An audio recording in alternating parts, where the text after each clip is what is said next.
శుక్లాంబరధరం విష్ణుం శశివర్ణం చతుర్భుజం ప్రసన్నవదనం ధ్యాయేత్ సర్వవిఘ్నోపశాంతయే. 100వ అధ్యాయం. శివకృత దక్షయజ్ఞ విధ్వంసం. ఋషిగణముల సూతుని పరమేశ్వరుడకు మహేశ్వరుడు దధీచి యొక్క కథనం అనుసరించి విష్ణువుతో పాటు సర్వులను జయించెను. ఆ వృత్తాంతం వివరించమనగా సూతుడు ఋషిగణాలతో ఇట్ల పలికెను. దక్షయజ్ఞమందు రుద్రభగవానుడు విష్ణు సహితంగా సర్వదేవతలను మునులను దగ్ధం నడిచెను. మునులారా, ఉమాదేవి యొక్క వియోగం చేత కలిగిన సహింపరాని దుఃఖం వల్ల తీవ్ర దుఃఖం చేత పరమేష్ఠియగు శివుడు భద్రుడు అని పేరు గల గణభక్తుడిని పంపెను. వీరభద్రుడు గణముల నాయకుని తన కేశముల నుంచి సృజించెను. అతి ప్రతాపవంతుడకు వీరభద్రుడు అతడితో రథంపై ప్రయాణించెను. ఆ రథానికి సారథి బ్రహ్మ. అంతటా వారు దక్షయజ్ఞం జరుగుతున్న ప్రదేశానికి ప్రయాణమైరి. వారు విభిన్న అస్త్రాలు ధరించి శ్రేష్టములకు విమానాలు అధిరోహించి గణేశ్వరుడకు వీరభద్రుని రథాన్ని అనుసరించి పోయిరి. దక్షుడు యజ్ఞం చేస్తున్న స్థలం హిమాలయంలో ఉత్తమం మనోహరమగు శిఖరంపై గంగాద్వార సమీపాన కలదు. మహామునురారా, ఆ శుభస్కరము ప్రసిద్ధము ఒక స్థలం కనకలము అని పేరు చేత ప్రసిద్ధమైంది. శివపరమాత్ముడు ఆ స్థలమును కాల్చివేయవలసిందిగా వీరభద్రుని పంపెను. ఆ సమయంలో ఆ స్థలమందు త్రిలోకాలకు భయసూచన కలిగించు మహోత్పాతములు కనిపించినవి. పర్వతాలు చీలికలుగా బద్దలై పృథ్వీ కంపించడం మొదలయ్యను. వాయువు తీవ్రంగా చలిస్తుండగా సముద్రం అల్లకల్లోలమయ్యను. అగ్ని జ్వలించుట ఆగిపోయెను. సూర్యుడు ప్రకాశించుట నిలిచిపోయెను. గ్రహముల ప్రకాశం ఆగిపోయెను. రాక్షసులు కానీ దేవతలు కానీ ఎవరూ ప్రశాంతంగా లేకుండిరి. అంతటా రెండవ కాలాగ్నికి సమానుడైన వీరభద్రుడు తన రోమాల నుంచి సృజించబడ్డ గణేశ్వరుడితో కలిసి యజ్ఞస్థలమందు ప్రవేశించెను. ఆ వీరభద్రుడు అమిత తేజోవంతుడగు దక్షుడితో, ఓ ఈ దక్ష, పినాకధారియగు శివుని చేత నేను కేవలం మునిగణ సహితుడవగు నిన్ను దగ్ధమనర్చుటకై ఇప్పుడు పంపబడుతుని అని చెప్పి గణేశ్వరుడు యజ్ఞశాల దగ్ధమనర్చెను. పూజ్యుడగు గణేశ్వరుడు యజ్ఞశాల యందలి యూపస్తంభములను ఊడబెరికి దూరంగా పారవేసి ప్రస్హోతను దూరంగా విసిరివేశను. గణేశ్వరులు సర్వము కాల్చివేసిరి. అంతేకాక వారు గంగానది యొక్క ప్రవాహధారయందు సర్వం పట్టుకొని విసిరివేసిరి. మహాతేజస్వియకు వీరభద్రుడు లేచినంతనే ఇంద్రుని ఇతర దేవతలను తన చేతులతో పట్టుకొని బంధించను. అతడు అనాయాసంగా తన గోళ్ల చివర్ల చేత భవని కన్నులు పెరికివేశను. అట్లే తన ముట్టె చేత పుష్ణుని దంతాలను ఒక తన్ను తన్ని ఊడబెరకను. ఆయన తన కాలి బొటన వేలిచే సోముని పొడిచి చంపివేశను.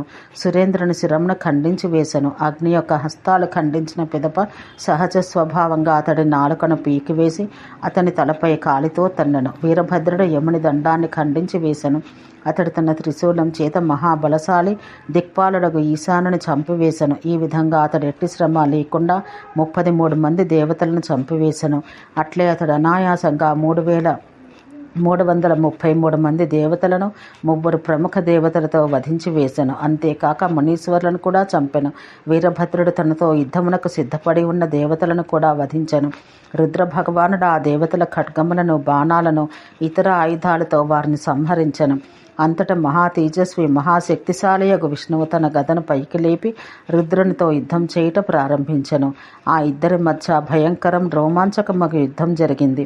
విష్ణువు యొక్క యోగ బలం చేత ఆయన శరీరం నుంచి శంఖము చక్రము గదలు చేతుల యందు ధరింపగా దివ్యములకు దేహం కలిగిన అసంఖ్యాకులకు యోగులు ఆయన దేహం నుంచి ఉద్భవించారు.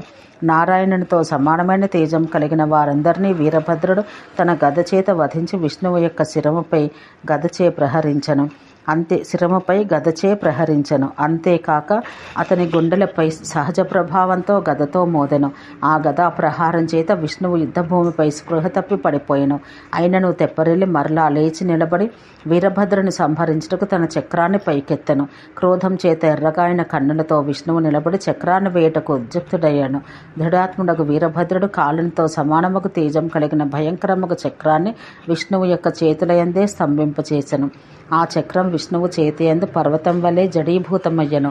అది అణమాత్రం కూడా కదల్లేదు. పిమ్మట వీరభద్రుడు 3 బాణాల చేత సారంగంతో విష్ణువు ధనుస్సును ఖండించి వేశను. అది 3 ముక్కలయ్యను. పిమ్మట ధనుస్సు యొక్క ఊర్ధ్వభాగంతో వీరభద్రుడు విష్ణువు యొక్క శిరమును ఖండించెను. ఖండించబడిన ఆ విష్ణు శిరస్సు శంకర భగవానుని నిశ్వాస వాయువు చేత ప్రేరితమై వెనువెంటనే పాతాళలోకానికి చేరుకొన్నది. అనంతరం రసాతలాన ఆహవనీయ అగ్ని కూడా ప్రవేశించింది. ఆ అగ్ని చేత యజ్ఞకలశం నష్టమైపోయెను. తోరణ సహితంగా యజ్ఞస్తంభం విరిగిపడిపోయెను. యజ్ఞశాల అగ్నికి ఆహుతైంది. యజ్ఞం యొక్క పవిత్ర పాత్రలు కూడా నష్టంలైనవి. యజ్ఞశాల దగ్ధమగుట చూసి యజ్ఞం కూడా ఆకాశమందు మృగరూపమును పారిపోయెను. అప్పుడు మహాపరాక్రమవంతుడగు వీరభద్రుడు, ప్రజాపతి, ధర్ముడు, జగద్గురుడగు కశ్యపపుత్రుల సమేతంగా అరిష్టనేమి, అంగిరాముని, కృష్ణాస్యుడు, దక్షుల అందరి తలలు కాలి చేత తన్నెను. ఉత్తములాగు మునులారా, వీరభద్రుడు దక్షుని శిరమును ఖండించి అగ్నియందు వేయించెను.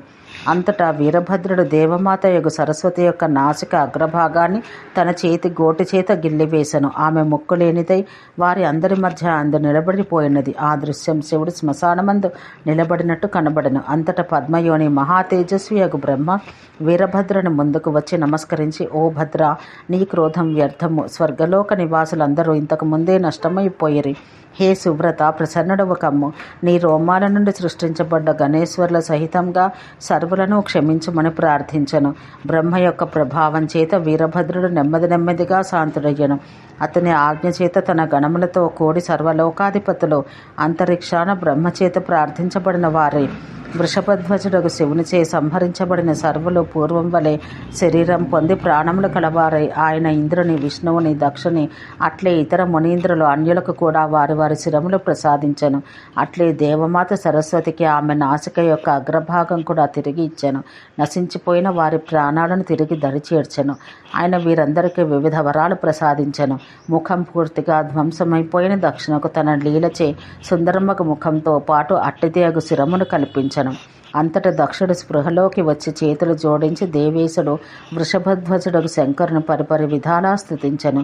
దక్షుని చే స్తుతించబడ్డ మహాతేజస్వియగు శివుడు దక్షునికి వివిధ వరాలు ప్రసాదించెను. అంతేకాక ఉత్తమ కర్మలు ఆచరించిన వాడగు దక్షునికి గణాధిపత్యం ప్రసాదించెను. దేవతలందరూ వృషభధ్వజుడు శంకరుని నానా విధాలుగా స్తుతించిరి. నారాయణుడగు శ్రీ మహావిష్ణువు చేతులు జోడించి పరిపరి విధాముల స్తుతించిరి. బ్రహ్మ ఇతర మునుల వృషభధ్వజుడగు నీలకంఠుని, బ్రహ్మను స్తుతించిన వాడైన దేవదేవేశుని స్తోత్రం చేసెను. ఆ దేవతలందరినీ ఆశీర్వదించి శివుడు వెంటనే అంతర్ధానమయ్యను. శివకృత దక్షయజ్ఞ విధ్వంసమను 100వ అధ్యాయం సమాప్తం. ఓం శాంతి శాంతి శాంతి.